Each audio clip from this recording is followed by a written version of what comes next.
A very warm welcome to you all, and welcome to the City of Geneva City Council Chamber for tonight's City Council meeting and immediately following our Committee of the Whole meeting. I kindly ask our City Clerk to please take the roll call for the City Council meeting. Bowering? Here. Bruno? Here. Ruby? Kilberg? Here. Kasserov? Here. Maliki? Here. Marks? Mayor? Here. Paschke? Here. Swanson? Here. We begin our city council meetings with the Pledge of Allegiance. I was hoping, and I forgot to ask permission, but Piper, would you like to lead us in the Pledge of Allegiance? No? Okay, that's good. Mark that down as the first time ever. We have to. That's a hard no. Maybe you and your mom, Ashley, would like to do so. That'd be awesome. Thank you. Thank you. Pledge allegiance to the flag of the United States of America and to the republic for which it stands, one nation, under God, indivisible, with liberty and justice for all. Thank you both. We will edit the first minute of this meeting to. Thanks for being with us tonight, Piper.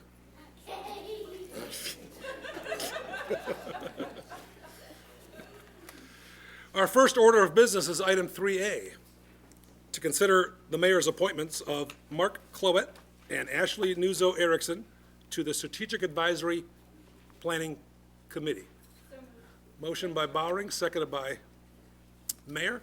Just for the record, ladies and gentlemen, these two candidates, these two nominees are selected by the members of the Strategic Plan Advisory Committee. The Strategic Advisory Committee selects these members and then advances their recommendation with their full approval to me, and I simply endorse and say we will advance to the council. So here we are tonight. We have a motion and we have a second. All in favor, please indicate by saying aye. Aye. Anyone opposed? Welcome aboard. Welcome aboard. Thank you. Thank you. Your first paycheck will be coming in.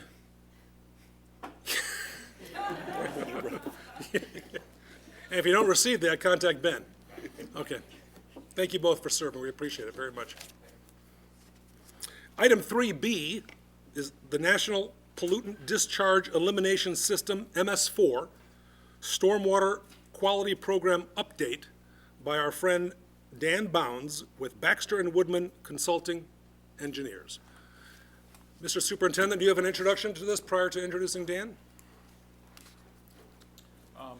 Good evening.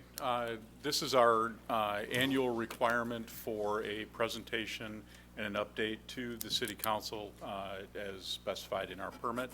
So Dan Bounds with Baxter & Woodman assists us with our compliance activities related to our permit. So he's here tonight to give you an update on the permit and all of the fun stuff that goes with that. So Excellent. I'll leave it to Dan. Welcome back, sir. Thank you very much. You know, I think in the industry, we seldom actually say the entire thing. We usually say just NPDES, but, That's correct. so I thought I'd write it out for Piper. All right, I think we're good. I know we haven't had a cold spell like this for a while, but imagine, if you will, for me, or with me, for a minute, spring. It's right around the corner. Warm weather, spring rains, the storm water that the spring rains bring, and then the implementation of this program, the stormwater quality program that the city implements. Like Bob said, the program requires annual information for you and for residents about how the city implements the program. So what we're talking about here is the quality of our stormwater runoff, not the quantity, not flooding, not drainage issues or problems, but the quality of that stormwater runoff that it gets into our separate storm sewer system, not into our sanitary system. We're talking about the separate storm sewer system that drains right into our local creeks, waterways, and into the Fox River without treatment. Illinois EPA requires the city to implement several requirements to protect the quality of that stormwater, and the city complies with many requirements under this program. For example, stormwater pollution prevention activities, water quality monitoring to gauge the health of our waters, municipal staff training, and the documentation that's required as part of this program. And speaking of that documentation, the city has a stormwater webpage with a wealth of information and the required information for this program, including the city's stormwater management program plan, how the city implements these requirements, the notice of intent to comply with the IEPA requirements and the permit, and an annual report is developed each spring, submitted by June 1st, to show how the city is implementing the program. The last few annual reports are on the city's website at this address. The program really has 6 major areas, what the permit calls minimum control measures, but there are different areas of requirements like public education and outreach on stormwater impacts, public involvement and participation in water quality issues, detecting illicit discharges and eliminating them from your storm drain system, controlling the runoff from construction sites, doing smart development and post-construction controls of stormwater after redevelopment and development projects, and then more home to public works, the pollution prevention and good housekeeping measures that city staff implement. Best management practices for reducing pollutants into our storm drain system are developed by the city for each of these 6 areas. So monitoring is required by the permit and the program, and how the city participates in monitoring is with the Fox River Study Group and its regional collaborative water quality initiatives and monitoring programs. Data and information on water quality is available from the Fox River Study Group website. And the city implements training for all of its public works employees that do work out in the field that might generate wastes or have to handle different chemicals or different products. And training is performed on fleet and building maintenance, facility maintenance, storm drain system, water system maintenance, sewer system maintenance, roadway maintenance and winter de-icing, recognizing hazards for any type of dumping or illicit discharges into the system, and spill response, waste management, things like that. So for questions about this program and local water quality, it's the Public Works Department to contact at 630-232-1501, and the Public Works website has a stormwater page with this information as well. And last year I told you the permit from Illinois EPA for the city was in renewal. It may have new requirements, and that's the exact same thing I'm going to say tonight. We don't have a new permit with new requirements yet. It's still in renewal, but we're keeping an eye out for that. And when we do see that, or if there are any changes to the city's program that needs to happen, we'll be here to let you know. With that, that's my update. Thank you. There's no action required tonight, but of course, questions are welcome. So Alderperson Bowring? Sorry, just wanted to clarify on your last point. So it's the 2021 permit that we're trying to renew that's still delayed? Typically, a permit has a 5-year duration. Okay. And the requirements that the city is operating under right now actually expired in 2021. So Okay, that expired, 5-year okay. permit expired in 2021. 2021. And we're now into 2025, waiting for that new reissuance of the permit. And the main delay is that they haven't finalized the guidelines for it, or is it that permitting process itself? I'm not sure what the main delay would be. It's just the Okay. permitting process itself. Yeah. Okay, thank you. Sure. Anyone else? Alderperson Kilberg? I saw you had, you referenced, one of the 6 points was de-icing, and working with our management team as it relates to de-icing our streets in the winter. I probably can find this information. I know that we closely monitor phosphate levels in the Fox. Could you tell me a little bit about sodium levels and what's the state's attitude towards sodium, and as we salt our streets, and in certain winters when we really have to salt our streets, I would assume at certain times of the year, obviously in the spring of the year, it can be a contaminant to an extent. Any thoughts on that? Yep, great insight. Salt is sodium chloride. We got 2 competing public benefits there. We need to keep our roads safe, but we are also looking out for water quality and protecting that as well. And as that salt dissolves from the winter de-icing, gets into our roadways, it elevates the chloride level. It's mainly the concern, the amount of chlorides. Chloride water quality impairments are more of an issue towards the city of Chicago. More heavily urbanized areas, a lot more surface to treat with de-icers. The Fox River is not currently impaired with or for chlorides like some other waterways are. But it's still something that staff do get training on, using just enough, not overusing salt, because salt has a cost as well. We want to, manage that responsibly as well. But just enough to do the job for the proper de-icing to keep the roadway safe is the best management practice for roadway salting. When we draw samples, do we check for sodium levels? The Fox River Study Group does not have a chloride reduction program like they do with phosphorus or nutrients or dissolved oxygen impairments. So it's somewhat right of a now. low priority is what you're saying then? A lower priority for these watersheds in this area. Others like the DePage River Salt Creek Network, they do have an intensive chloride reduction program because of more elevated levels. Okay. Thank you. Sure. Anyone else? Always good to see you, sir. Yes, thank Thank you you all. very much. Thanks Yes. for your good work. Sure. We jump to item 4, folks. Item 4 is amendments to the agenda. Are there any amendments this evening? Item 5 is the omnibus agenda. All items marked with an asterisk are considered to be routine by this council, and all those items can be acted upon with one motion. Is there such a motion? Motion by Paschke, seconded by Kasserag.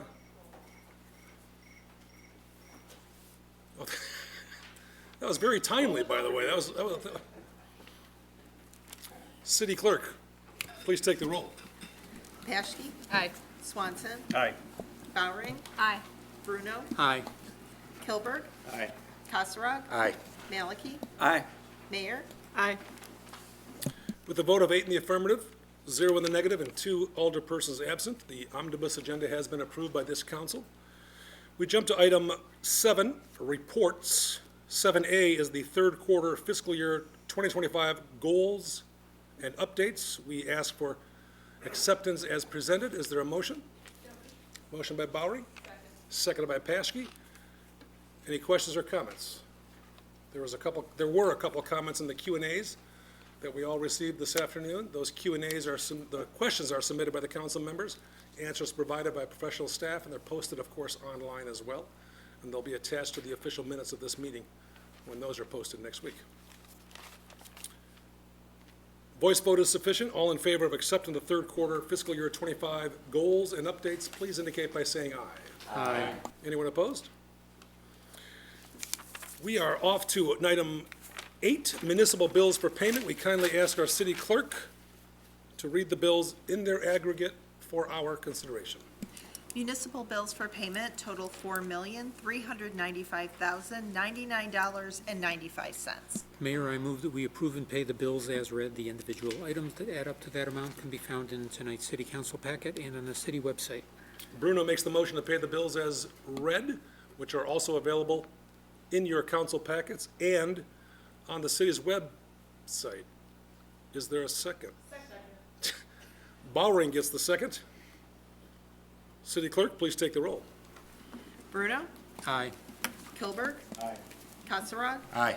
Maliki? Aye. Mayor? Aye. Paschke? Aye. Swanson? Aye. Bowering? Aye. 8 votes in the affirmative, 0 votes in the negative, and 2 alderpersons absent. The bills have been approved for payment. Item 10, item 10, presentations of ordinances and resolutions. 10A is to consider Resolution 2025-13, declaring public works vehicles and equipment as surplus property. Bowering makes the motion, seconded by Paschke. Mr. McCready, the floor is yours. Just say the item before you is for authorization to declare certain vehicles and equipment surplus. Surplus items are typically sold via competitive auction process coordinated via the city's fleet division and administrative services department. With the arrival of new equipment, staff is recommending several vehicles be declared surplus. I believe we have some members in the audience who can speak to this as well if you have questions. Any questions from the dais regarding declaring this property as surplus? Alderperson Kasserag? So I'm just curious what we do after they're declared surplus. Do we sell them, trade them in? I can speak to that. So we coordinate a process with the city's fleet division, the fleet manager, and then Joe Vizo downstairs work to get the vehicles listed through a competitive auction. Assuming that works out and is successful, the vehicles are then sold and then removed from the city's fleet, so, yeah. So we kind of do our own selling on those. Yes, I would say the auction service we use does a Okay. lot of the work for us. Got it. Yes. Thank you. Excuse me, anyone else? We have a motion and a second to declare said property as surplus in the Department of Public Works. A voice vote is sufficient. All those willing to do so and agreeing with the motion, please indicate by saying aye. Aye. Anyone opposed? 8 affirmative votes, 0 nay votes, and 2 absent. That matter has been affirmed. Item 10B, consider Resolution 2025-14, authorizing publication of the updated 2025 City of Geneva zoning map. So moved. Ooh, Mayor and Bruno, and our Assistant City Administrator and Director of Administrative Services, Mr. McCready, the floor is yours. The city is required to publish updates to the official zoning map on an annual basis. The updated zoning map incorporates annexations, zoning map and the zoning map is prepared by the city's planning division. This includes amendments, landmarks, and planned unit developments, PUDs, that have been formally approved by the city council since March of 2024. I would just note this update includes annexations, zoning, and PUD approvals for the Midwest Industrial Funds Business Park, zoning approvals for Venture Park, approval for 302 River PUD, and several other items. And then I believe we have Director DeGroot here in the audience with us tonight if you have any questions about this one. Thank you, sir. Questions for Director DeGroot?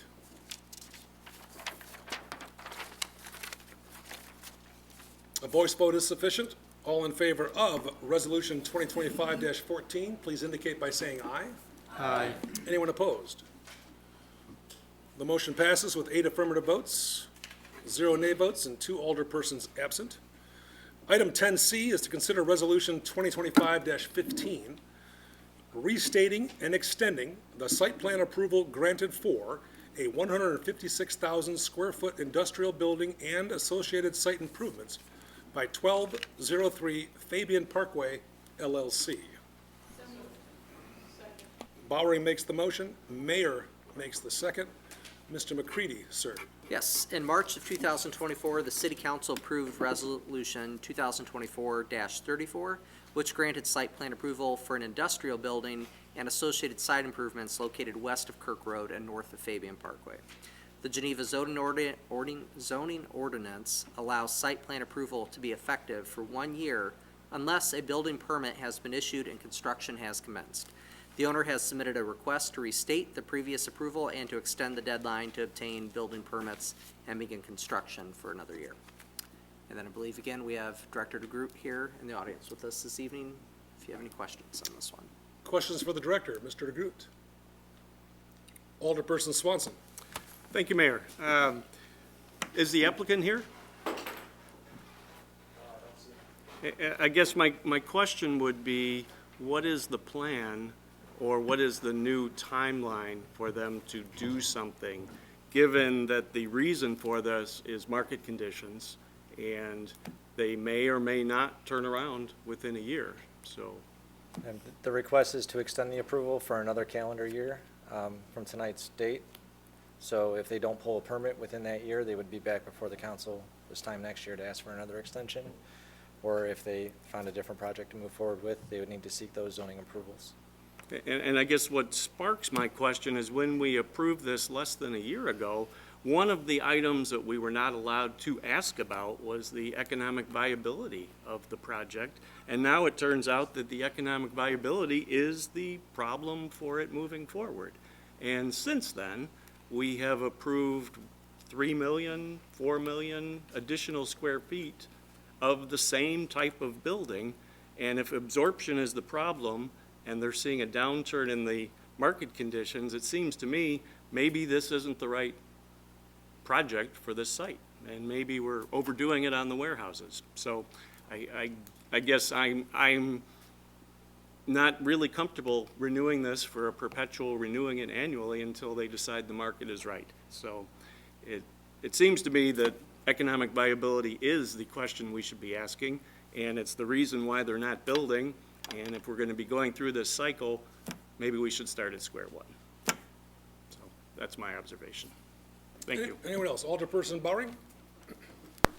I just have a question. So I think Alderperson Swenson raises some interesting points. From a legal standpoint, while I think anyone on city council can vote what they want, are we, I mean, is there not a, my understanding is that the reason we weren't able to delve into economic viability at the earlier discussion is because of state regulations. Is that the case? Among other reasons, but the propriety of the project at that time was for the council's consideration. Extension of the petitioner's right to build is also the council's prerogative. The reason for them not proceeding is whatever reason it is. Whether the council wishes to extend, the right to build another year is yours. Okay. Okay, just wanted some legal clarification. Thank you. Anyone else from the dais? Alderperson Malicki, and then Alderperson Kasserag. I don't think I have an issue. I mean, I looked up the results from the meeting when this was approved, and it was approved, I think, unanimously. So I don't have an issue of giving the developer like the benefit of the doubt, with an extension for another year. I mean, they're assuming the risk as far as whether or not they want to put their dollars down to build something and what the project is, but, so I guess I just wanted to put that out there as but I agree with Alderman Swanson too, that if this is something that's gonna, come up year after year and, just because of the market conditions, then I think that deserves another look, so. Alderperson Kasserag. I just want to kind of follow through with Alderman Swanson's thoughts. So should we say no? They own the site, or somebody besides us does, right? So then if they decided to build, they'd have to resubmit everything, new charges, new everything. That's correct. So the site plan approval is for the 156,000 square foot industrial building that was approved in accessory parking lot and stormwater management. If they were to come back with that exact development, they would just need a building permit. Anything other than that, they would have to start over with new fees, new review. So I guess what I'm wondering in this case is should we say no? Is the implication we're sending a message, like Alderman Swanson said, we don't think we want industrial buildings anymore? I didn't say industrial buildings, Okay. We don't want warehouses. warehouses. Again, the approval was for 156,000 square foot industrial building, whether that's warehousing or manufacturing or whatever the permitted uses are within the I-1 district, would be allowed in the building. So the site plan complied with all of our zoning regulations otherwise. There were no variations needed except for the right-of-way taking along Fabian Parkway by Kane County. If we still think that should it come forward as a good project, we should renew the site plan extension. Okay, thank you. Alderperson Bruno. Thank you. Just to kind of expand on Alderperson Kasserag's point, we don't own the property. Right now, there is one approved plan. By denying that doesn't suddenly create a new plan there. If the owner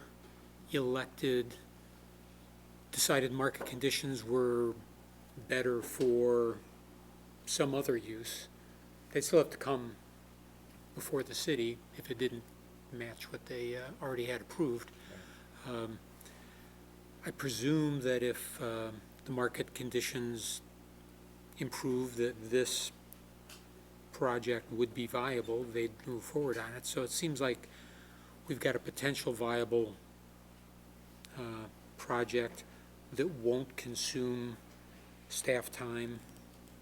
And then if they decide to build something else, then they start from square one on that. So I'm not really seeing, I mean, I get the point about warehousing, but they seem attuned to the market conditions. I'm not seeing a downside to the city since we don't own it and we're not going out for RFQs or RFPs. So I'm open to extending this. Thanks. Alderperson Kilberg. Several good points have been made. I guess my frustration is this individual's made a sizable investment in the development of this property with the planning and the process that they've already gone through. I guess I'm somewhat disappointed that with the amount of money that they probably got invested in this project, you would think that they would feel it important enough to come before the council, introduce themselves, and explain maybe a reason why they need an extension. But to add it to the agenda and make the assumption that this extension is going to be granted is a little bit assuming, I think, on their part.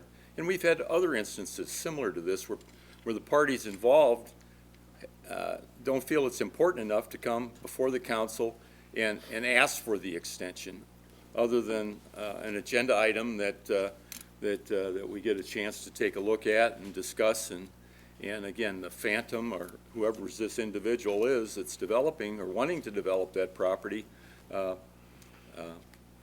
unless they're carrying some type of Ebola or some other type of disease, I don't expect them to be here. But am I mistaken when these extensions, I know that we've had other extensions and it's not relevant to this request, but do they come and meet with you, David? We always encourage them to attend the city council meeting. Pardon me? We always encourage the applicants to attend the city council meeting, and that was our communication with them on this one. And my expectation was that they would be here this evening, so. Yeah, and if I look at it here, this individual lives on Fabian Parkway, which would probably not be too far from here, would it be?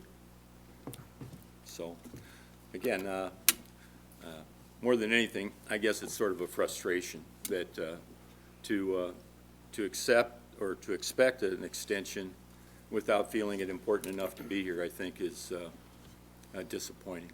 Thank you. Alderperson Bowring. I just wanted to concur with Alderpersons Bruno and Maliki. I feel like there's a good reason to give the developer benefit of the doubt and see if they're able to move forward. I think it's the most efficient use of both staff time and is the thing that is most likely to get us a project sooner. And I think it's actually a positive sign that they're looking at market conditions, because what we don't want is for, well, I don't know. To the extent we are able to impact this, have things that are built that are then not used, though that's really not on us. As has been mentioned, the risk is really carried by the developer.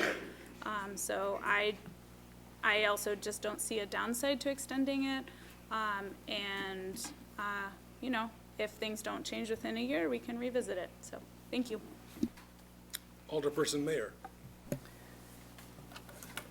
I think that Dean hit on something that I'd like to echo, and that's that the developer in this case has invested some money in this project and brought it to the point where we approved it last year for site plan approval.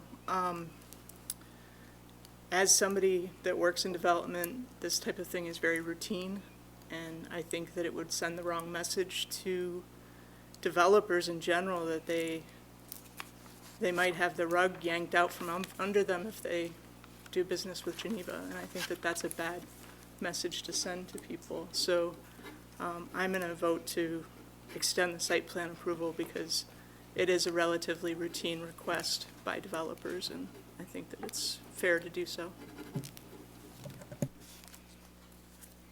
Anyone else? We have a motion and we have a second. The clerk's going to take a roll call vote. A majority of those alderpersons present is required to adopt this request. With that, City Clerk, please take the roll. Bowering, Aye. Bruno, Aye. Kilberg, Aye. Kasserag, Aye. Maliki, Aye. Mayor, Aye. Paschke, Aye. Swanson. Nay. With 7 affirmative votes, 1 nay vote, and 2 alderpersons absent, Resolution 2025-15 has been approved by this council. Item 10D is to consider Resolution 2025-16, reversing the January 22nd, 2025 determination of the Historic Preservation Commission to deny the removal of historic exterior siding and trim at 418 South Fifth Street. So moved. Motion by Second. Bruno, seconded by Kasserag. Mr. McCready.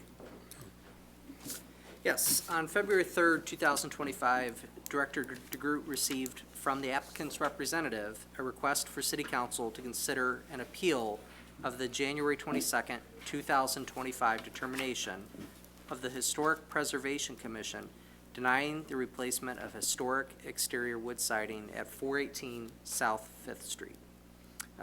The city code provisions pertaining to the appeal of a determination made by the HPC are outlined at section 10-6-8A9 within city code. And then this evening, I believe we have the applicant, the chairperson of the HPC, and Director DeGroot here, all in the audience here to answer questions you may have about this item before you. In matters similar to this, in the past, we've always invited the applicant to speak with us and to present their case. Following that, we will invite the chair of the Historic Preservation Commission to present their case. Both the applicant and the chair, of course, are available for questions from the council members. So without further ado, if you'd like to join us, welcome. I think my contractor's gonna speak first and then I'll answer any You questions got it. he doesn't answer. How are you, sir? I'm well. I typed out a brief summary kind of the deal because I realized that I typed a long convoluted email when I first made this appeal. My name's TJ Bollinger. I'm the president of K&S General Contracting, and I represent Julie Hughes, the homeowner at 418 South Fifth. We've gone again in front of the HPC twice now to try to get approval for a permit on doing new siding on her contributing structure. It has been denied twice. As far as I know, it's been denied for 2 reasons. The first is that not enough of the cladding boards were considered unsalvageable at the time of the permit request. And secondarily, that the price to do the repair was not significant enough to require a decision to total replacement. So I'm appealing the decision because I don't agree with it. And the reason why I don't agree with it is because I've been doing this 12 years of my life. My dad started my company in 1989. We've been in business for a long time. And when I inspected the property, I recognized roughly about 60% of the current boards in what I would consider to be unsalvageable. About 60% of the trim boards I would consider to be unsalvageable, and nearly 100% of the soffit and fascia to be unsalvageable. That was the requirements that I was told to bring to the HPC, and so that's what I brought. After hearing the denial, I went back and I thought a little bit about why I got that denial and why I still thought it was important to do the project.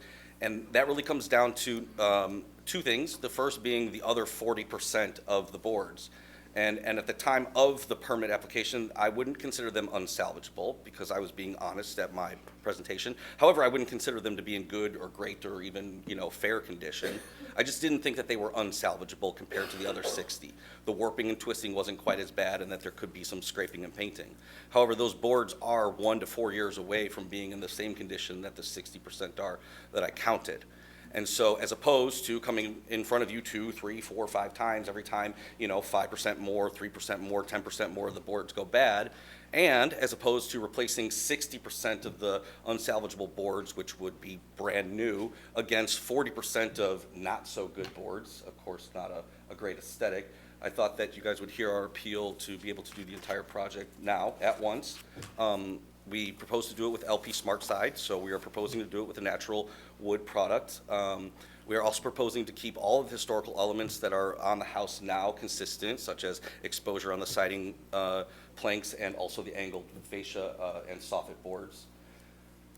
As far as the costs, is that when the cost to do the repair right now, 60% of the replacement of the boards, complete painting, and a like-for-like matching on the trim. This is an important and key component because LP SmartSide does not make quarter-round trim. And as you know, a lot of historic homes, in the seams of the trim boards, they have an extra piece of molding. It's a decorative piece of molding. LP does not make that trim, so that would be one area where we were not able to replicate. And when I presented the case to the HPC, I did not include that because it wasn't a like-for-like. I was asked to present like-for-like, repair versus replacement. The cost to do 60% replacement on 60% repair on the house is $10,000 more than to do the entire replacement on the home, which to me is a significant number. To do the entire home in cedar replacement is north of six figures. It's about $103,000 or $45,000 more than to do it in LP, which is the inevitable outcome of this project. Whether this happens now or this happens in a year or 3 years or 4 years, when the remaining 40% catch up to the 60%, which is right around the board, right around the corner, that will be the cost of the total project, and I find that to be prohibitive for my homeowner. So due to the cost, due to the foreseeable near future, and also due to the current aesthetics, if we were to just do a repair on the 60% and how that would not look good, we are appealing the HPC's decision. Thank you, sir. Ms. Yeah, Hughes, I did you? guess I would just. Well, I'm going to have to invite you up to the podium. Okay. Thank you very much. How are you?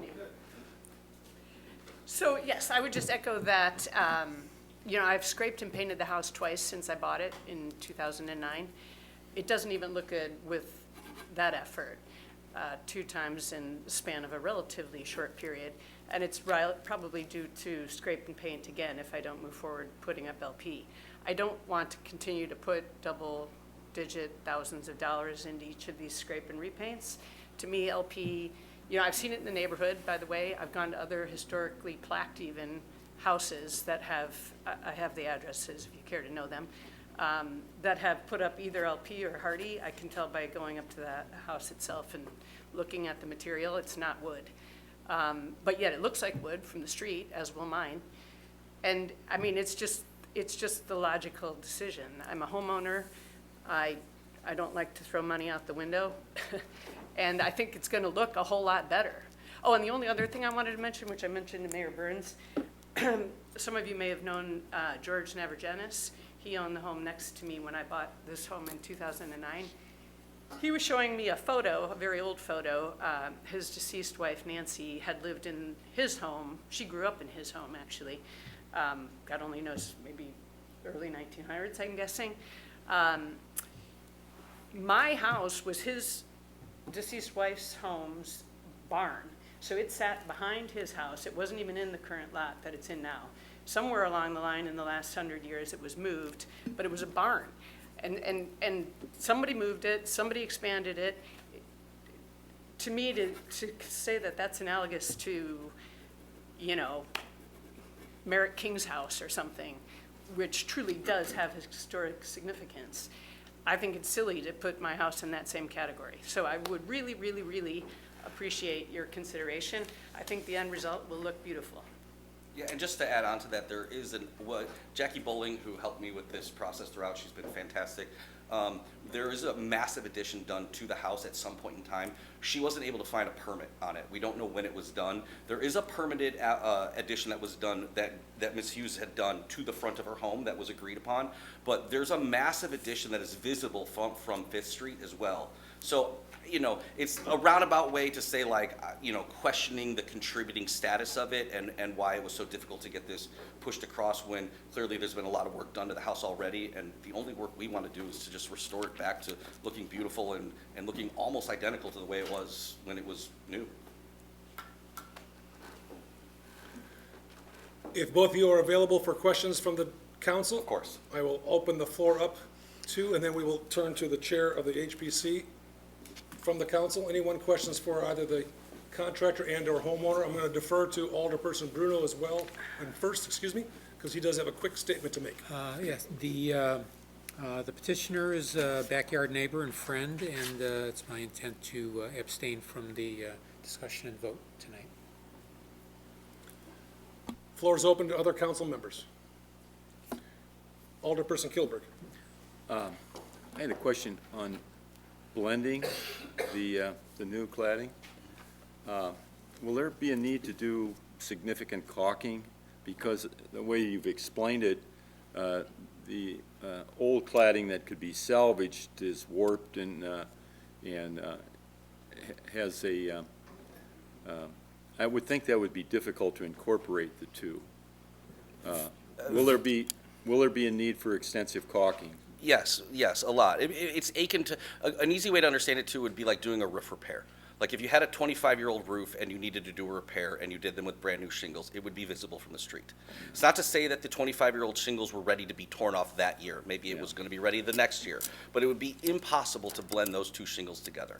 That is the same case here with the siding. The boards that I deem to be still technically salvageable, I did so because they could be scraped and painted. Not because they were still perfectly flat, not because they were still in great condition. So to put brand new boards next to those 40% of boards will be very difficult to blend. It will take, in fact, I don't even think that they will. But yes, extensive caulking, especially in the trim work, would need to be done. Extensive scraping and painting would need to be done too, and there would just literally be no way to make it 100% perfectly blended. Last question, is a lead paint a factor in this at all? A lead paint is a factor in that. I don't think that Mrs. Hughes has painted with lead in her two scrape and paint attempts, but there is almost 100% certainty that there's lead paint underneath that. Yes, so scraping it, of course, isn't always ideal. I'm sure that the last two times she's got it scraped, much of the lead paint has come off, but there should still be some lead paint under that. Is your question regarding the new material that I'm wanting, the LP? Because there is no lead paint. I understand that. Okay. I'm asking about the salvaged 40%, if lead is a factor as it relates to those boards. Yes, lead is a factor as it relates to those boards. Yep. And also just to be even take it one step further, which maybe I don't need to. If we are to get approved and I do intend to tear it off, I will also do it as a lead certified contractor to make sure that all of that old siding that is coming off is protected. The ground is protected of any potential lead flakes. Either way, lead is involved in the project, but much more so if it's scraping and painting. Okay, that's all. Thank you. From the dais, Alderperson Malicki, forgive me. The house has the original portion and has some sort of addition that was put on, who knows when, Correct. right? And then, so between the siding on those two, is that all cedar or? So you got the original house that's X years old, then Yeah. there's like an addition put on somewhat. That, all the siding in question, is that mostly on the original structure? Mostly on the original structure, but it is on both. It is and on there's both? a clear. What's the condition on the stuff that's? I would say when I said 60% of the entire house. That's the whole house? Okay. Yeah, of the whole house, but I would say probably 75 to 80% on the older structure and maybe 40 to 50% on the newer structure. Sure. With an aggregate of 60. I gotcha. Yeah. I gotcha. And there is a clear seam line Sure. where the two woods between the old and the new are different. Is that as cedar well. on both? Yes. Gotcha. The only thing not cedar on the house, I don't think, is the addition that you put on. Did they do that in Hardy? God, I should know. I'm sorry, I I don't. think they did that in Hardy. So I think that the new addition that was put on in the front of the house is. Which is a small foyer. Sure, sure. We presented. And that secondary prime edition that we don't know the date of, is that fall under the ordinance or the jurisdiction with HPC too? Yes, yes, as far as I know, Well, yes. to the extent that it's visible from the street, I would presume it does. I gotcha. Yeah. Okay. Alrighty. And to the extent that it's a permit, but it's not accounted for, so I think they're just including it. But I Sure. can't speak on that. The HPC would probably have to speak on that. Right. I'm just asking because of how things are worded with like for like and all that sort of stuff, so, okay. From the dais, anyone else? And please note, unlike the gentleman who wanted his warehouse permit extension approved, I am here. Touche. I drove from the city. Mr. Chair, Thank you for your thank time. you very much. Thank you. Thank you. Thank you very much. My name is Paul Zelmer. I'm the chairman of the HPC. We only actually rejected the proposal once. We continued the proposal from the December meeting.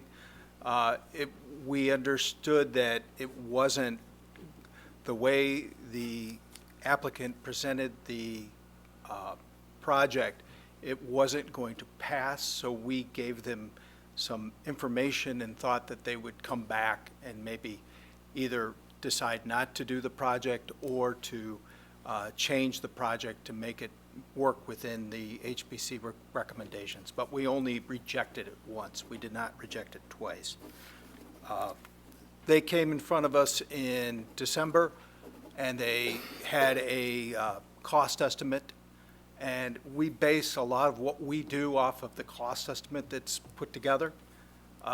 There was significant documentation about exactly what they were going to be doing, and within our purview is that we should follow the SOI standards. That's within the city ordinance, that we should follow the SOI standards when approving. And just to clarify, Mr. Chair, SOI stands for? The Secretary of the Interior, National Park Service has standards on what kind of, how historic structures should be renovated and or revised. So one of what the SOI standards comes, when it comes to things like siding and exterior cladding, what they look at is they look at the options that should be done. The first option should be to repair and or replace in kind. And then the second option would be to replace in kind completely. And the third option would be go to a different type of material, LP Smart Side. So their contractor and he presented on both occasions, he presented a cost estimate for repair and replacement, which was actually lower in cost than the price for either LP Smart Side, which would be the third option, or the complete replacement of the cedar siding with cedar siding, so like replacement. Basically, they were following the SOI standards if we were to repair and replace it. And since the cost estimate was less, or it was actually less on both estimates that were given, both in the December and in the January meetings, that's where we felt that we had to follow that as a requirement, because that's what our purview says, that we should follow the ordinance that says follow the SOI standards, and the first thing you should do is repair and replace. So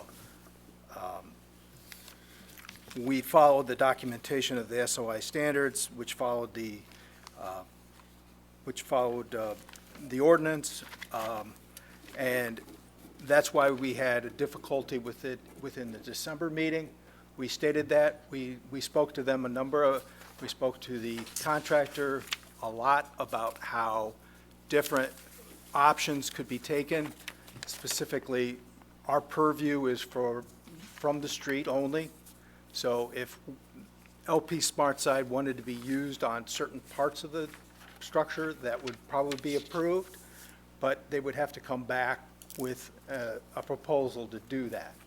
So we were trying to give them options, and they just came back with a second proposal that was still within the cost estimate that would say repair and replace is less expensive than the LP Smart Side. So we felt that that was what the SOI standards required, so that's how we voted. You're available, Mr. Chair, for some questions from Sure. the dais. Alderperson Bowring, the floor is yours. Hi, so I have a number of questions for you. Sure. Let's start with, so I watched the portion of the meeting that was available from December, and I've read everything that was available in the packets. Unfortunately, there's no video of the January meeting, so, and I read the minutes, but they're a little sparse. So it may be that some of this was covered then, and I apologize because I don't have access to that. So based on the email communication from the contractor and what he has submitted now, it seems like there's been a change in the way he's formulated the cost estimates. So do you think that changes things? Well, it may change it, but it's not what we voted on. We voted on what Okay. was presented to us, and that was the cost to repair and replace was less than the cost of LP SmartSide. So in general, if a cost is more to repair and replace than to replace in kind or to replace with an alternate material, like at what is the cutoff? Is there anyone? Is it a very much, I mean, I've read them. I live in the historic district.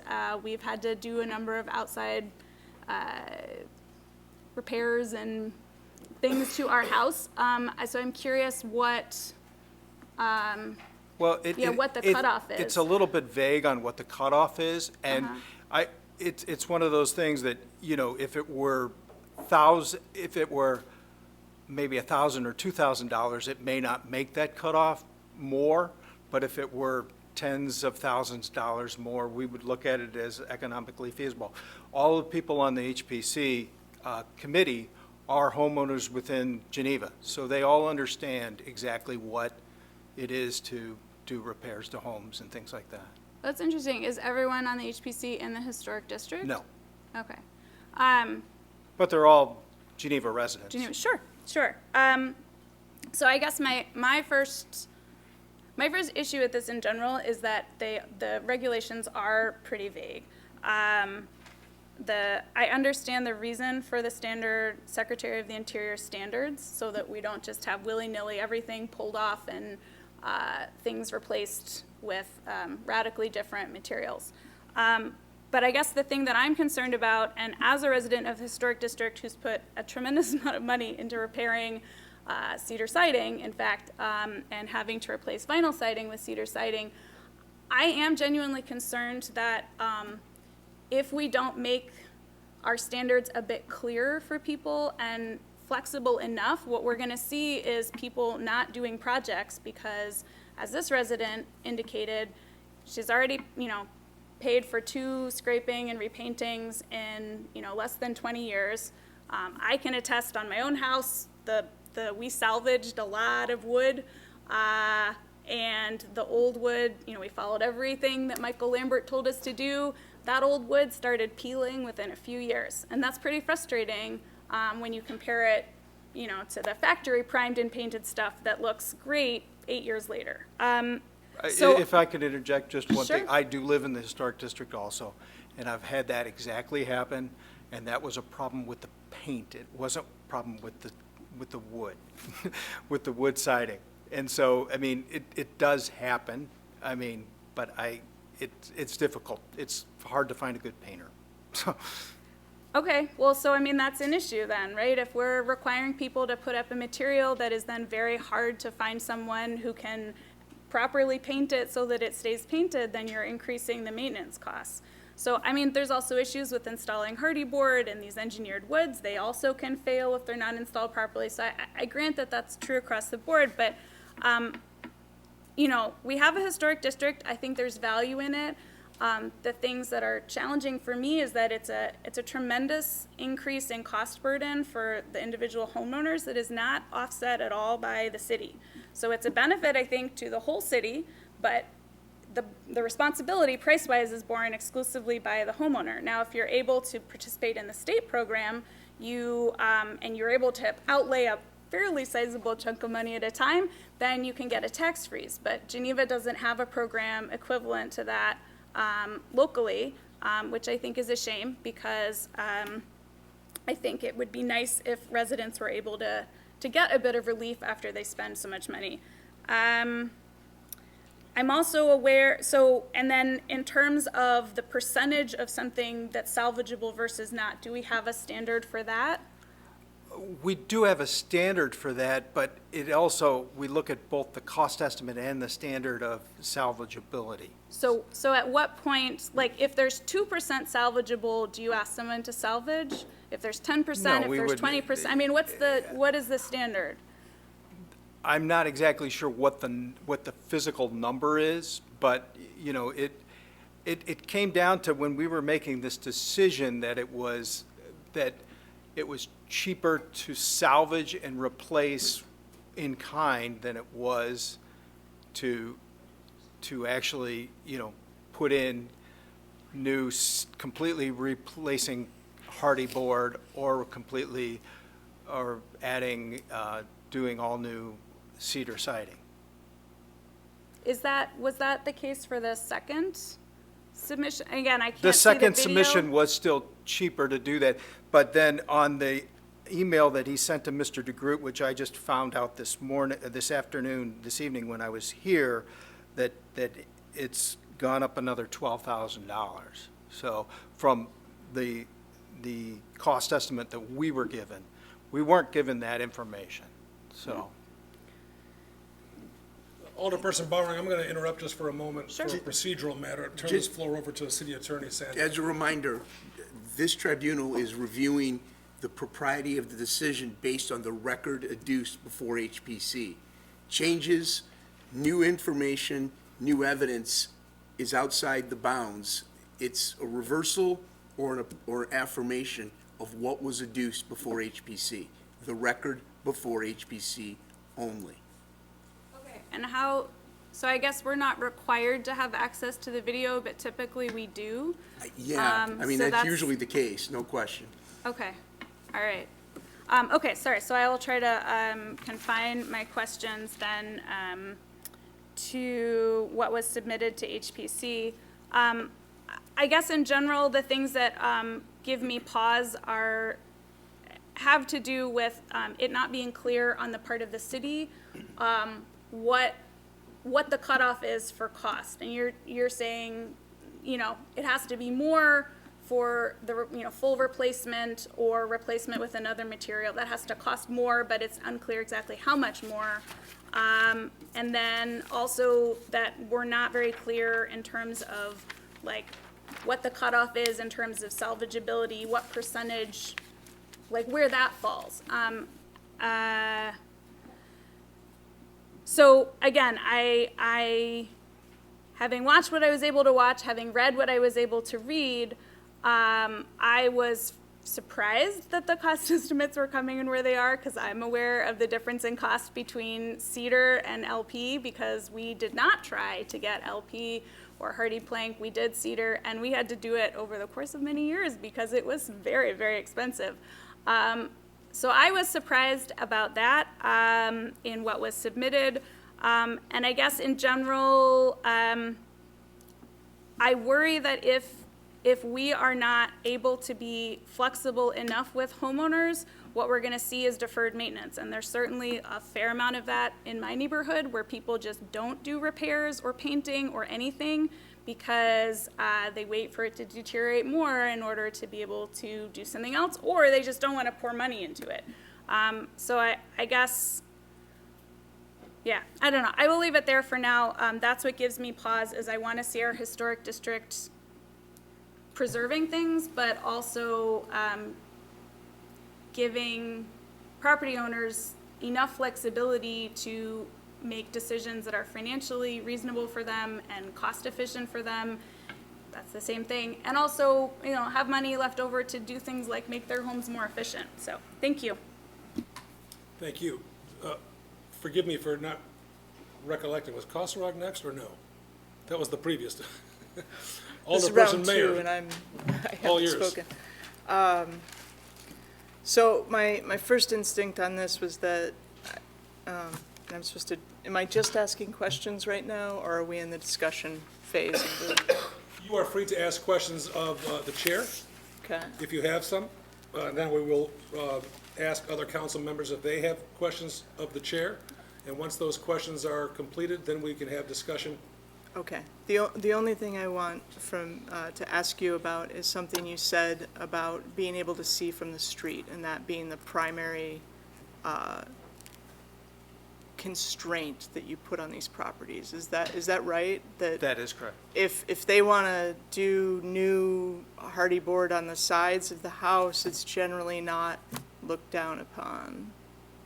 I believe that's If correct. if it's meets Yeah. a minimum criteria for replacement. Yes. So, if they came back with a repair and replace, on the primary facade and a replacement around the building, do you think that might I be? wouldn't speculate because I haven't seen their, But, I wouldn't speculate. okay. I mean, is it appropriate for me to speculate on that? Well, I mean, I mean, it may pass. I'm going to opine just for a moment here. I believe what I hear Alderperson Mayor suggesting is that perhaps remanding it back with clear purposes that might achieve getting to yes. But to your point, Mr. Chair, to speculate in this format is probably incorrect. I think that's why, You only wanted- that's why we left it open during December, is because we wanted them to come back with something that we could approve. We would have voted to disapprove it in December had we known that it wasn't going to change. To materially change. Materially So you thought it was change. gonna materially change between Well, December? we wanted them to have a chance to get the project done, and we like projects to happen. Yes, understood. Okay, I think that's as far as I can take that one. Alderperson Swanson, then Kilberg, then Paschke. Thank you, Mayor. The applicant mentioned that LP SmartSide doesn't make the trim that is necessary to replace what is on the house now. Did that factor into the HPC's decision? Because the trim would obviously change. It did not, because they did not state that during their presentation. That's new information that we have. Okay, so that answers my question. That came later,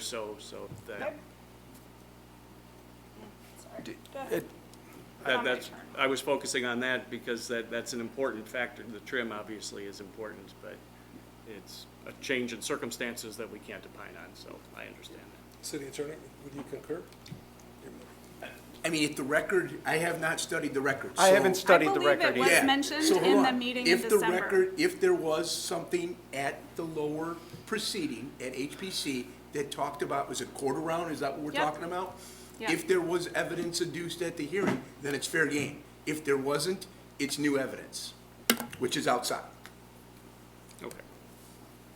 So, that being said, I'm assuming it was mentioned at the December meeting.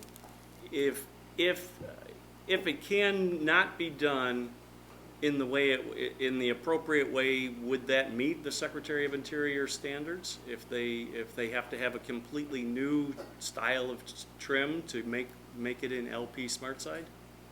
Is that violating the standards? So you're saying that using the LP SmartSide, I'm trying to figure out exactly what your question is. Well, the applicant brought up that LP SmartSide doesn't make the trim that is required to replace what's on the home now. Okay. So, to me, that's violating SOI standards. Yes, I would say that, yes. Oh, and my question was, did that factor into the HPC decision? Like I said, we weren't looking at the LP SmartSide. We were looking at the fact that repair and replacement was less expensive than putting on LP SmartSide. So we felt that that was a pretty clear indication that we were meeting the SOI standards based on the cost estimate that was given. Okay. So the trim issue, to me, I guess muddies the waters a little bit, based on what you just said. Well, that's going to LP SmartSide. Yeah, exactly, right. Alderperson Bowering signaled me for a point of order. What is your point of order? Oh, no, I think I already said it. I recall. Well, share sorry. it since you looked it up. No, my phone is not connecting to the internet. I believe that the discussion about the quarter round not, I believe that was part of the December meeting because I recall hearing the contractor talk about it. It may not have been something that the committee talked about, but I do recall that being mentioned. But like I said, my phone is just not connecting to the Can we Geneva verify website it? at the moment, and I Jackie, perhaps, don't can remember you my verify password. if you'd like to join us at the podium, or Mr. DeGroot? I think it's a critical question to resolve.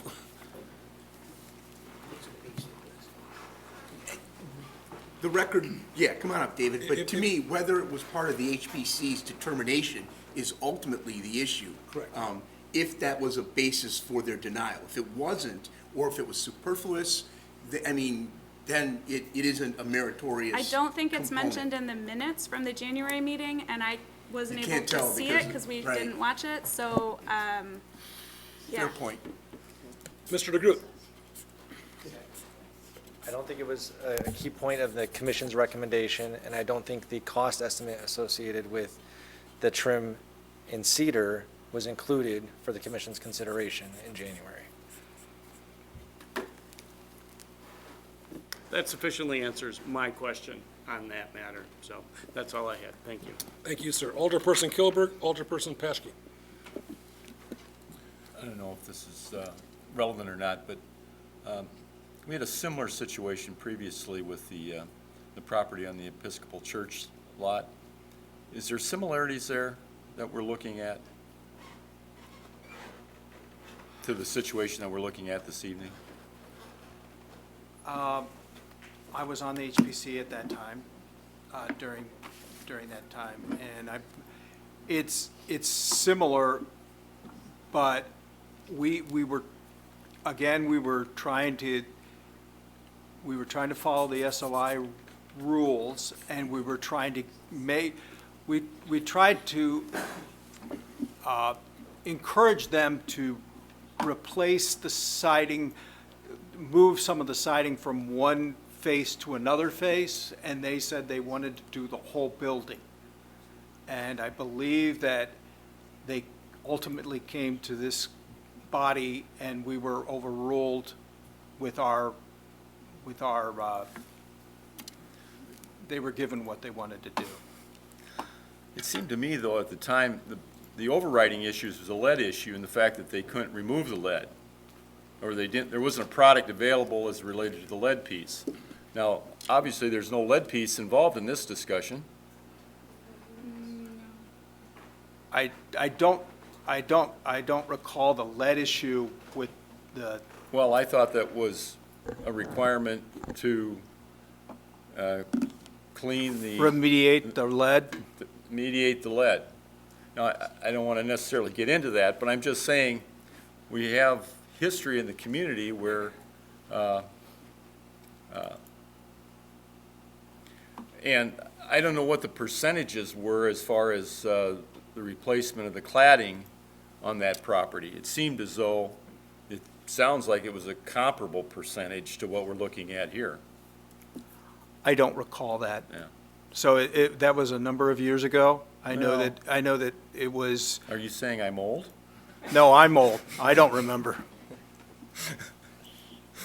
No. I don't recall that, and I know that we tried to work with them, and they were very adamant about making sure that they got No, new I siding. understand that project was delayed for a long time, and it came back to the council, and then your explanation is correct. That was what the outcome was. But again, I thought that maybe there was some history or comparison that we could draw upon there, but apparently not. So, thank you. Thank you. Alderperson Paschke, then Alderperson Malicki. Thank you. So I think I can understand how you all came to the decision you came to with the facts that were presented to you at the time. I also hear Alderperson Bowering's case about the vagueness and some of the frustrations of owners and wanting to see projects happen rather than not happen. I appreciate hearing that there is some flexibility and perhaps a different proposal would have gotten a different answer. I guess my questions are really more around the standards for review. Because we weren't able to hear the discussion, I'm a little bit more confused now because I also thought maybe the quarter round discussion was in there. I vaguely recalled that. And that, when I look at the standards that the HPC enumerated as not being met by the applicant, two of them refer more specifically to architectural features and distinctive styles. That I, in my head, had aligned with that quarter round feature, but I'm assuming there's other features that stand out to people who know historic preservation much better than me, that factored into the decision. I'd love more explanation on that. And then the other one was number 4, the changes that may have taken place in the course of time. Standard, I'm wondering how that played into the decision. Well, I think that it's,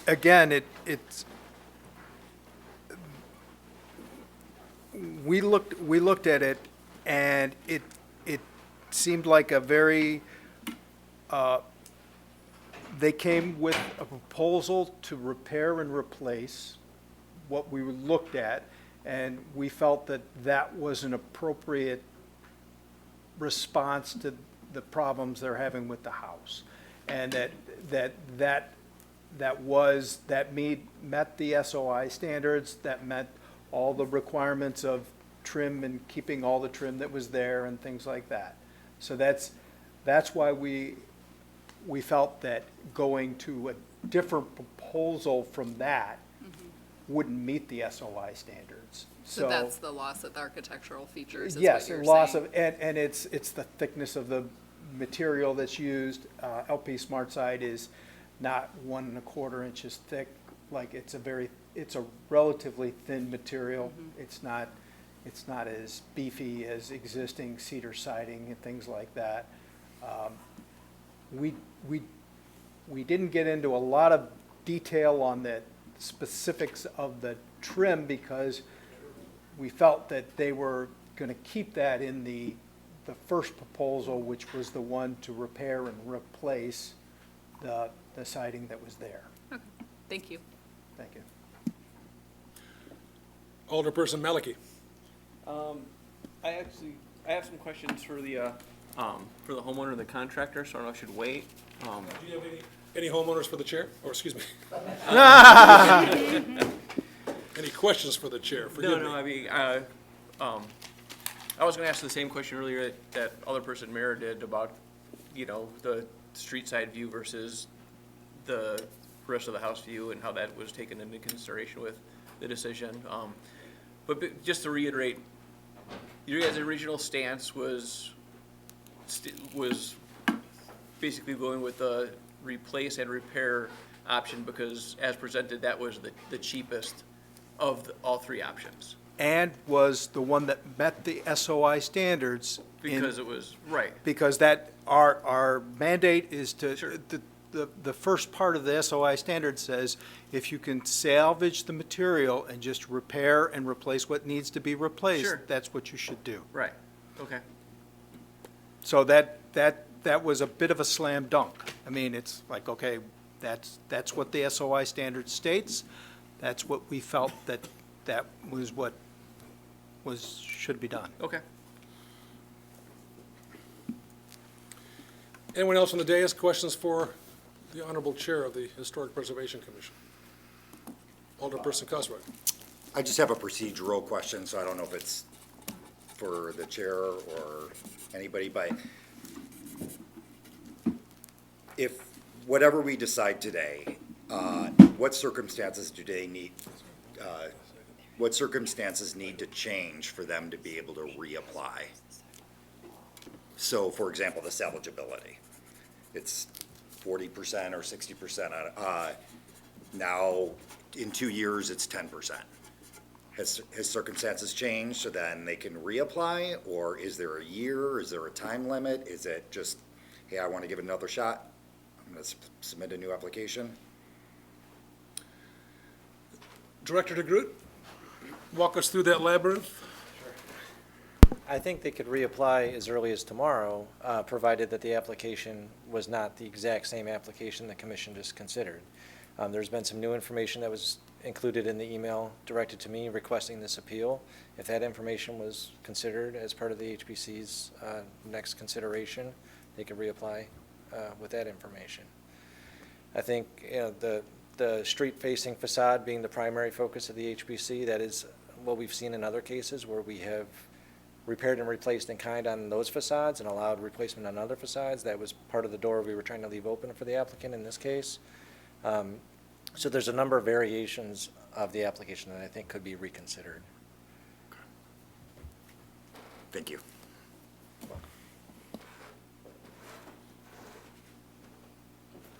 Anything else for the chair? And/or Mr. DeGroot? From the dais, are there additional questions for the applicant? Yes, Alderperson Bowring?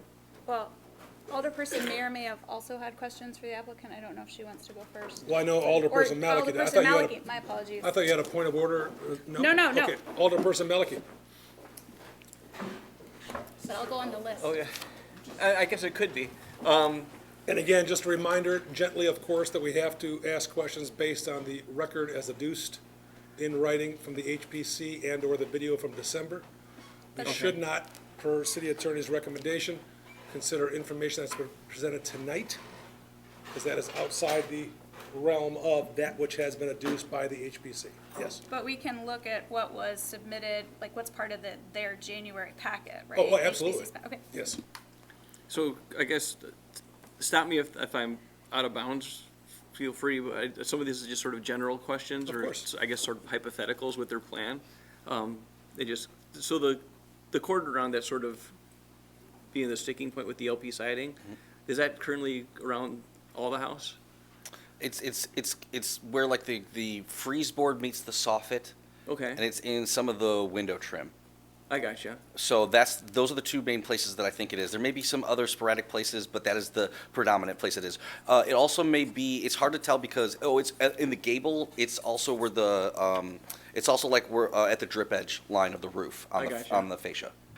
If there, And I'm sorry to interrupt you. I do put what I would consider like a batten strip, like a 5/4 by 2-inch drip edge at the top of that gable as well. It's just not beveled the way like a quarter round or something like that would be. It's a square. gotcha, strip. and I mean, is that existing cedar today, can you get that quarter round? Yeah, I can go to a mill yard. It's manufactured? Yeah. To the same? Yeah, Yep. custom to get it to match what it looks like today, or generic if I went to Home Depot and bought something that was sort of a lesser quality. Oh, I gotcha. So, if there was places that you ended up doing like a hybrid project where it was some like LP or others, and then the facade was like cedar, like, are you able to use that, like a cedar cord round to match with LP in the same?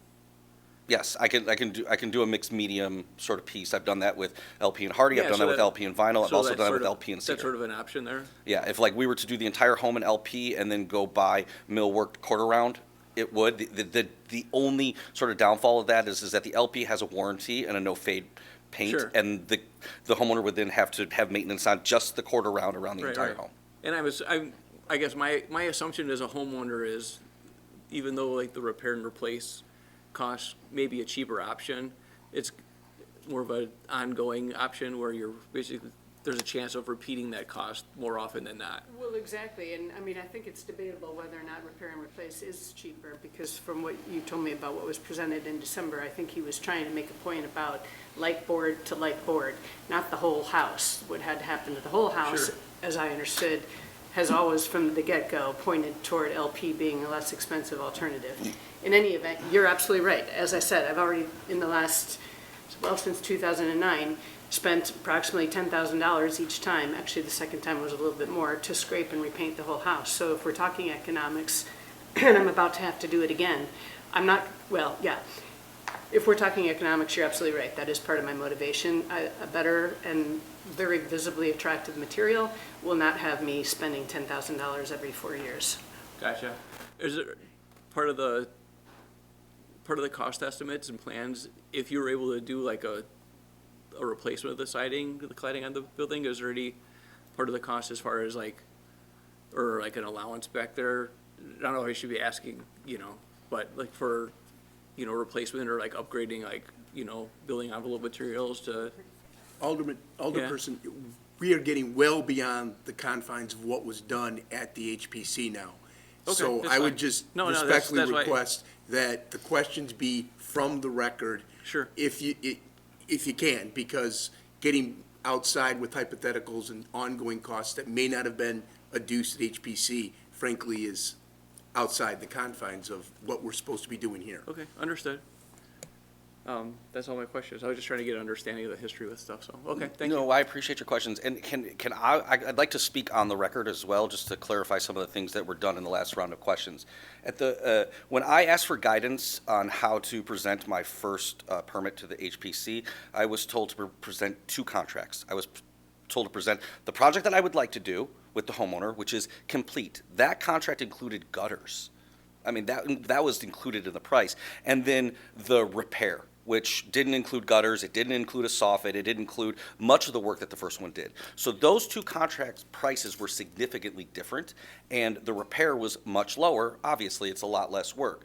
At that time, the HPC advised me to go home and sharpen my pencil, verbatim on the record, which is what I did.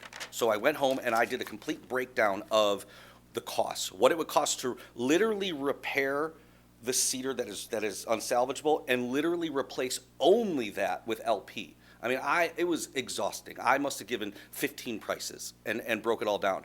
When the prices were added up of the soffit, the trim work, the repair, et cetera, it was almost identical, if not a little bit more, maybe $1,000 or $1,500 more than to do the entire project in LP. And that wasn't a significant enough cost difference for the HPC to approve, because that 60% of work equaling 100% of work made sense to go the 60% route to them, and that's the second meeting of which they denied. At that time, I also presented like for like. I cannot present a price to replace LP quarter round if it doesn't exist. So I did not present it on the repair side because it's not something that I can do. I also didn't present what it would cost to scrape and paint, because I was only presenting what I was told to present, which was the repair, replace the rotted wood, and that was You it. also didn't present what it would cost to repair or replace 100% of the existing cedar. Correct. So the summary that you guys have right now with different numbers than what was presented at the meeting and not on record was a clarification of why I didn't present that at that time, because I wasn't asked to or required to do that, based on the recommendations I was getting first from the person who brought me into the HPC and then the HPC themselves. So that's where some of the confusion comes from. It is considerably more money to go the consistent repair route. It is considerably more money to go to the repair route just in a simple ratio of 60% of the job versus 100% of the job, not to mention the ongoing repair costs of going down the repair route. So in our opinion, and the way that I've done the numbers, I have spoke to Heinz Lumber, I have spoke to Edmund Allen Lumber, I have spoke to ABC Supply, I have spoken to my crews. Like, I have exhausted this project through and through to see why was I getting denied? Where would it go wrong? And the numbers still add up to me that it just does not make logical sense to continue to go down the repair route, with all due respect to the HPC and their rules and regulations. It just, on this property, doesn't make sense to me, which is why we're appealing.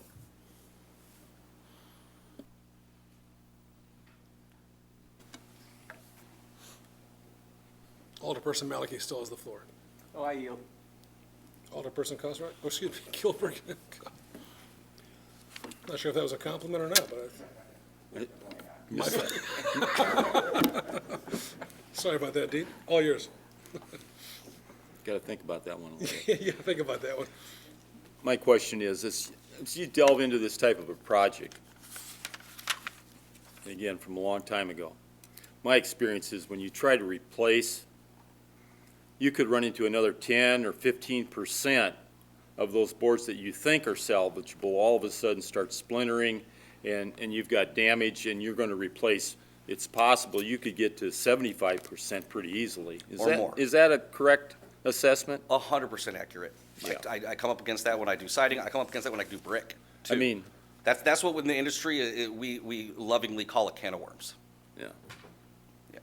That is, some of those cedar boards that are not as bowed as the 60% that I found are tight. When I remove boards, those boards now no longer have that pressure, and then the warping can really show. That happens every time. And I guess if you look at just the labor piece and the number of hours to complete the project, replacing those 60% or 75%, actually the labor involved could actually be equal to or greater than doing it all. Yes, sir. I mean, it's more precision to take down some boards and not all boards. The same way as it's more money to repitch a gutter than just to make a new one. You know, that's all I had. Yes, sir. Anyone else for the homeowner and contractor? Alderperson Bowery. So I will confess, so I'm looking at the record from January, and I don't know whether you have it before you, but I'm trying to look through the pricing. I'm finding I'm not following all of the way you have the pricing laid out. So I know there was an email, but then there were also several different quotes that were submitted. And I'm just trying to understand, so at the time of the January meeting, the total cost that I can see from the email where I'm looking just at repair, so there's a listing for LP siding repair. So is there some LP siding already on the house? No, again, that was to show literally what a like for like would be. If I was to take down the 60% and do it with cedar, and if I was to take down the 60% and do it with LP.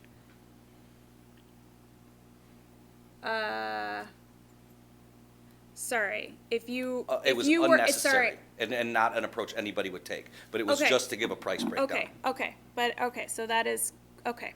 So are you able to give me a total from this January 17th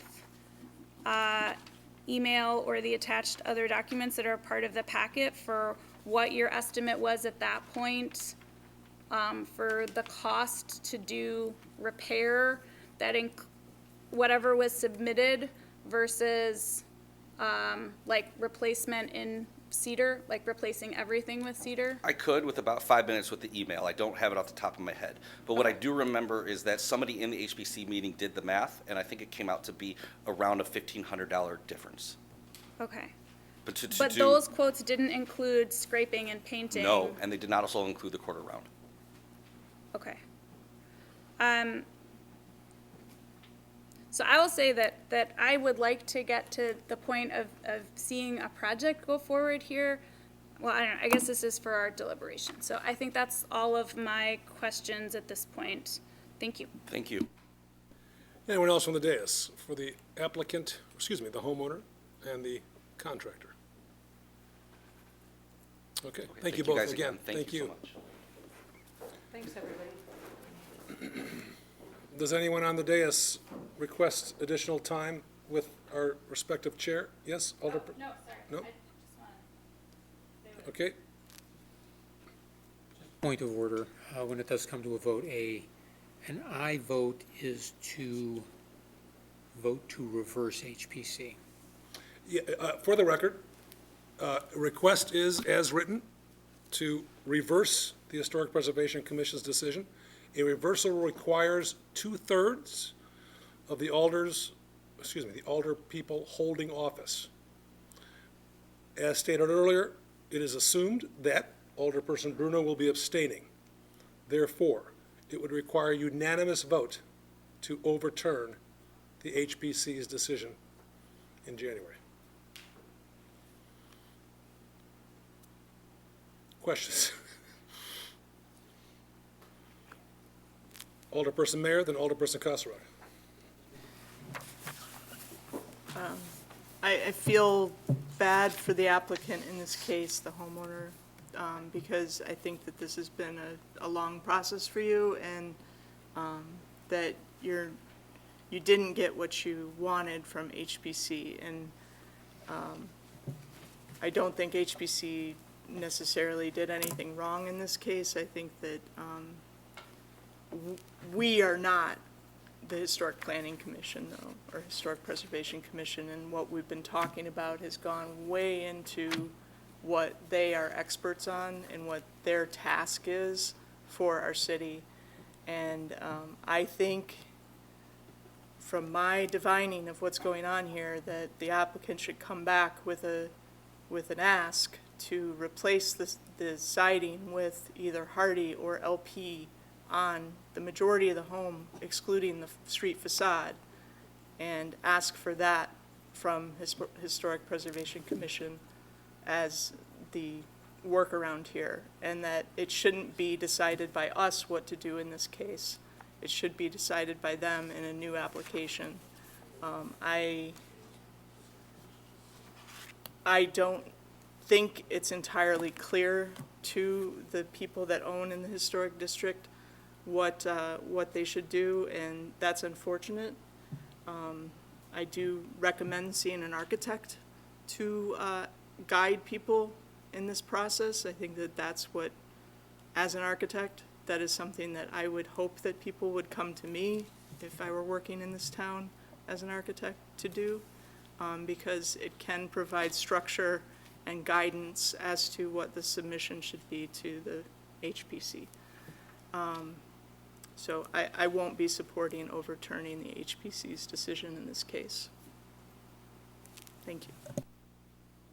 Alderperson Bowery. No, Oh, forgive me, Cosrog, then Bowery. thank you. Sorry, sir. No problem. I think Alderman Mayer said a lot of what I wanted to say. I feel like everybody here, I think, is feeling some pain for the homeowner, including me. The situations aren't easy, but what I'm hearing is a lot of confusion and miscommunication, maybe. And so it's sort of like Alderman Mayer just said, I think from what I can tell, I haven't heard anything that indicts the decision-making of the HPC here.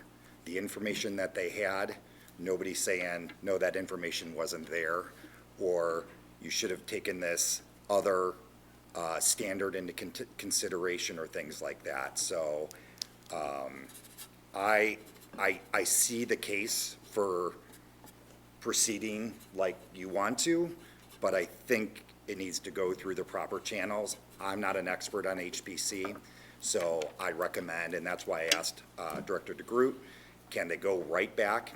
He said they can reapply tomorrow, but of course, I hope there's some meetings involved and some clarifications needed. And the other thing I want to say just is that I think our professional staff does their best to help all the applicants, but ultimately, it's up to the applicant, and then the commission decides. So staff can't really do anything to help you win the case. So it's hard to say, well, they didn't tell me to do that, or I did what they told me, but they don't control the commission. So the commission makes their decision, but we want them to be as helpful as they can be, and I know that they are. So, so I also won't be voting to overturn the decision. Thank you. Alderperson Bowery. As long as this is not out of bounds, I would also encourage the applicant to reapply. I think I cannot in good conscience vote to overturn the HPC's decision. I think this is a complicated process. I've gone through it myself, so I can attest to that.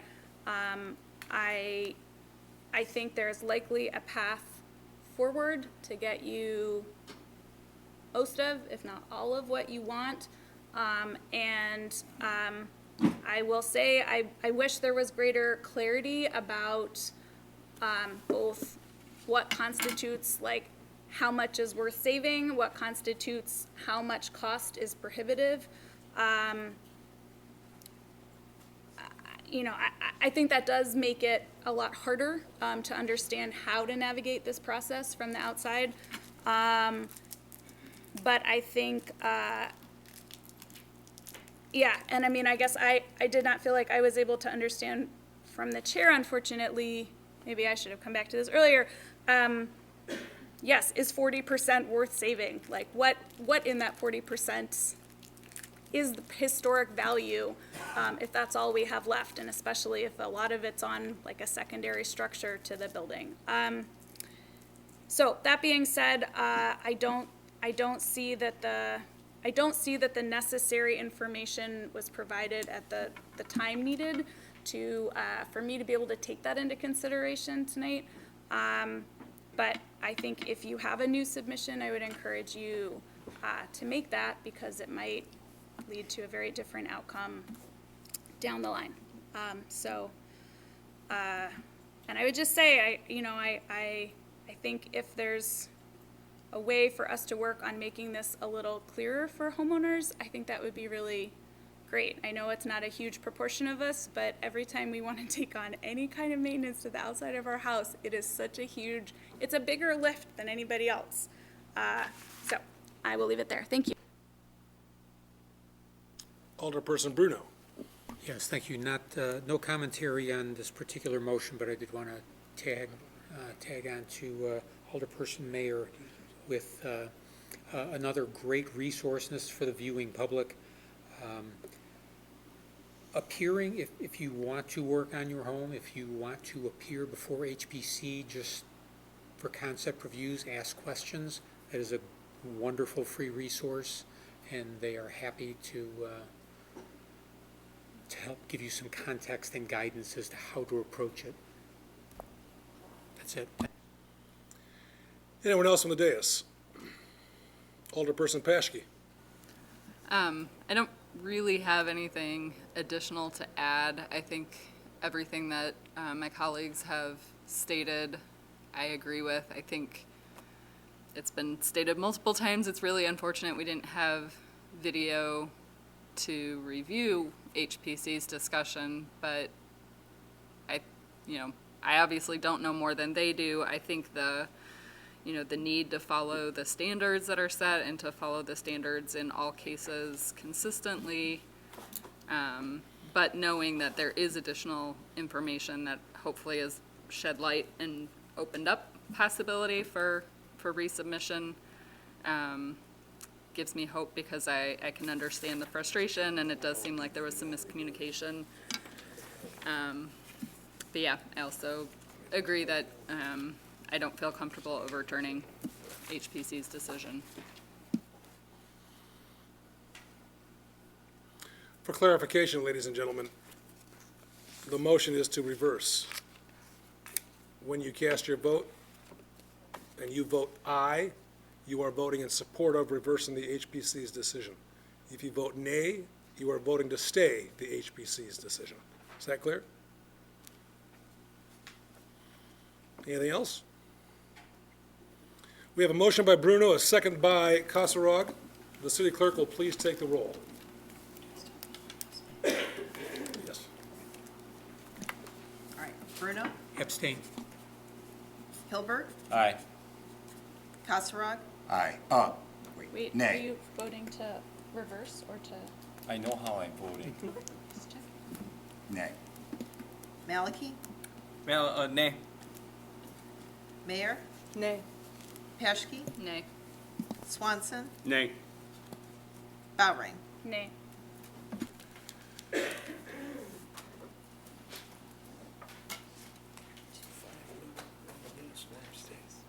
For the record, there are 5 no votes, 6 no votes, 1 aye vote, and 1 abstention. The matter has failed to reverse the HPC's decision. We thank everybody for their time, of course. We move on to public comment. Public comment is an opportunity for anyone joining us this evening to share with us their thoughts, their ideas.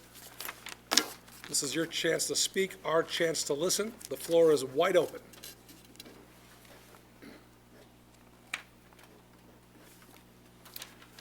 New business from the dais, anyone? Is there a motion to adjourn? Kasserag makes the motion. All in favor, please indicate by saying aye. Aye. We're adjourned. We'll take just one moment. The committee of the whole meeting will be chaired by Alderperson Maliki in just about 1 minute. Works every time. Good evening, good evening. This is the committee of the whole meeting. I'm Alderperson William Maliki, acting as the chairperson tonight. May I please have a call to order? Or is it I that call to order? You are, that is I am, correct. that's awesome. That's right. Fantastic. Motion to approve our committee of the whole meeting minutes from January 21st. Oh, and the record reflect, everyone is here except for Alderperson Richard Marks and Alderperson Becky Ruby. Approved Alrighty. So Bowering and Kasserag. All in favor? Aye. We'll move on to our items of business. Item 3A is to consider a draft ordinance amending Title III. The Boards and Commissions, Chapter 4, Board of the Fire and Police Commissioners, Section 3, Application Fee, and Section 4, Emergency Medical Technician Licensure Required. Do I have a motion?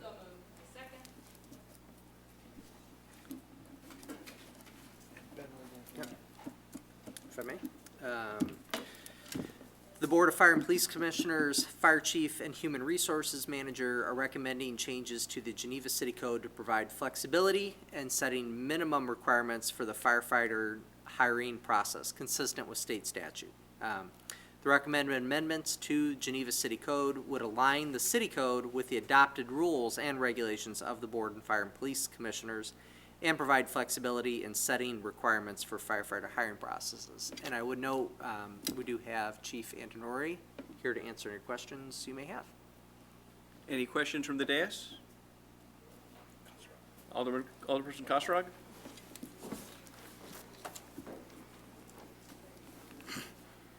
We wanted you to stretch your legs, Chief. Yeah. Yeah, Or his back. Back hurts. I was just wondering, Chief, if you could just kind of give us the lowdown about what the implications are here and what we're looking at for recruiting and. Sure. The past year, we've run 3 tests, and we're about to start a 4th. And increasingly, every test, we're getting less and less qualified candidates. It's a result of the intense competition in this area for firefighters and paramedics, partly driven by still the COVID, which cut into the training of paramedics schools, and they've never caught up yet. So we still have 1 opening. We've filled 4. And what we're finding is our requirement to have a paramedic license at time of hire is more restricted than some of our competition. And what we're proposing here is a change to the rules that allows us to back down a little bit. And what we're going to do, if this is successful, is change the rules to, if you're in a paramedic school and you have your basic operation firefighter certificate, you're in a school of good standing, and you're in good standing, we'll hire you while you're in school, put them on days, have them finish the school, and then on the days that they're not in school, they will be working on their firefighter activities, and when we come out of it, we'll have a fully trained paramedic and firefighter ready to go after their candidate status. Some of our competition has gone to the point of not requiring it at all and then sending them to school afterwards. But for a smaller department and our city size, it could take 1 to 3 years to get a person into a paramedic school. And that's a risk we really don't want to take in case they don't get in. What do we do with them? And so this would allow some flexibility. And then during times of plentiful candidates, we could always go back to the rules of that time of hire. That makes some sense, for sure. So. That's good with me. Thank you very much, Chief. Sure. Any other questions? I believe a voice vote is sufficient. All in favor? Aye. Aye as well. Alrighty, item 3B is consider a draft resolution authorizing purchase of replacement computers from SciTech, Inc. in the amount of $126,004. Ben? Second. Is there a motion? Second. Oh, Motion by Bowering, and second I heard over here, Bruno? do I hear a 3? If I may. Now, Ben. Yes, you may. All right. As provided for in Geneva's 2025 fiscal year budget and in the 2026 fiscal year budget, Information Technologies staff solicited bids for replacement of computers across departments citywide. The city bids multiple years of computer replacements in order to obtain favorable pricing, and the most recent bid covered over 75 units across all operating departments within the city. I just note that the majority of the city's computers remain on a 4-year computer cycle, except for some of our larger ticket items. Some of our servers are on a longer replacement cycle. And this is, of course, funded by, because units are throughout the city. This is general fund, water, sewer, electric, and PEG funds are often used to fund our computer replacements. So, happy to answer any questions on this tonight myself. Any questions from the dais? I guess I was just a little like struck by the bids. Not that anything's wrong with them or the dollar or the choices that were made. It's just like we could only get one from CDW and one from somebody in California. It just sort of seemed weird. Do you find, did you guys find that a little odd or not? It's not uncharacteristic, I think, of the experience that IT has had. I can tell you that they do spend time trying to specifically get other vendors to respond, and the reasonings behind that could be numerous. Size of the bid, scope of the bid, that is part of the reason over the years Pete Collins and his team have put 2 years together just to get this to be a little bit more of a sizable package when they put it out there. I'd say it's been a successful approach for them, but again, to answer your question, just the number of providers that there are, just trying to get their attention, but we are always on the hunt to try and be on their radar and make sure this gets in front of more people. All right, thank you. Alderperson Mayor? You had your hand up first. I just wondered if there's a Sourcewell kind of situation with computers, or if we do just need to go out to bid for packages like this. I don't know that one off the top of my head, but depending on what we need, we do often go back to this bid too. We do get pricing from them, and so it has been advantageous to us at times. If there's a unplanned need, if there's a piece that fails or something else that they need, they're able to get favorable pricing working through them. But certainly we can check on that. Thank you. Alderperson Bruno? Thank you. I just wanted to say I'm glad we're staying on top of this replacement cycle. I know after a previous economic downturn, we really kind of let things slide, and we really had a big ticket replacement bill. So I'm glad we're staying on top of this so we don't run into that problem in the future. Thanks. Any further questions? Seeing none, hearing none. Voice vote is sufficient. All in favor? Aye. Aye. Moving on to item 3C, consider draft resolution authorizing the city administrator to negotiate temporary construction easements for certain properties for the purpose of replacing lead and galvanized water services contingent upon review by the city attorney. So moved. Motion by Bruno, second by Paschke. Temporary construction easements are needed to obtain legal access onto private property to replace lead and galvanized water services as part of the water main and lead service replacement program. Staff is requesting that the city council authorize the city administrator to negotiate temporary construction easement with affected property owners for the replacement of lead and galvanized water services contingent upon review of the city attorney.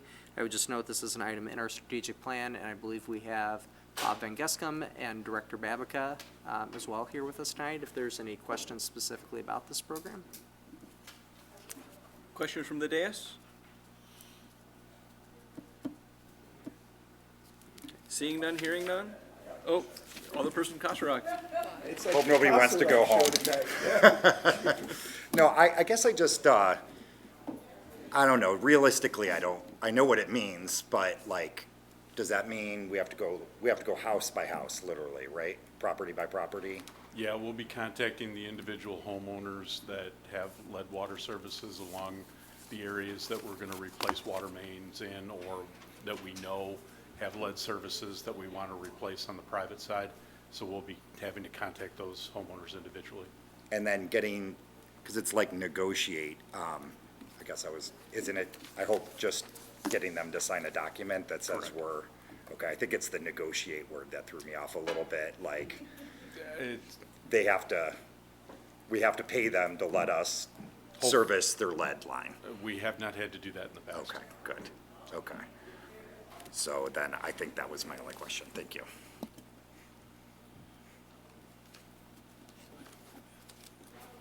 Any further questions?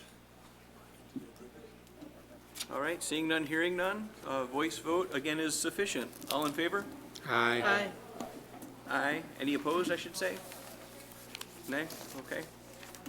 No nays, I'm not saying nay. Okay. All right. Record's clear. Yep, all righty. And last item of business, 3D, is a consider draft resolution authorizing a contract with Dom Mechanical Industries, Inc. for wastewater plant waste activated sludge pump replacement for a total not to exceed amount of $54,876.80. Do I have a motion? First Bowering and second by Mayor. Okay, Ben? The wastewater plant has 2 waste-activated sludge pumps. One of the pumps has failed and is not able to be rebuilt. Because having 2 pumps available is a necessity, operations and capital projects are impacted by this. Staff is recommending a 10% contingency be included and an overall not-to-exceed amount to account for any unforeseen field changes that may occur. And any field changes, AKA change orders, must be approved by the city administrator to be applied to the contingency. Again, we have Superintendent Van Gescam here in the audience with us tonight. Do we have any questions from the dais for? Good. All right, seeing none, hearing none, voice vote is sufficient. All in favor? Aye. Aye. Any opposed? Wonderful. And moving on, public comment. Are there any members of our esteemed audience that would like to come up to the podium? Take the unesteemed. Yeah. New business from the dais? Motion to adjourn. Perfect. We made it before 9. All in favor? Aye. All in favor? Aye. Not bad.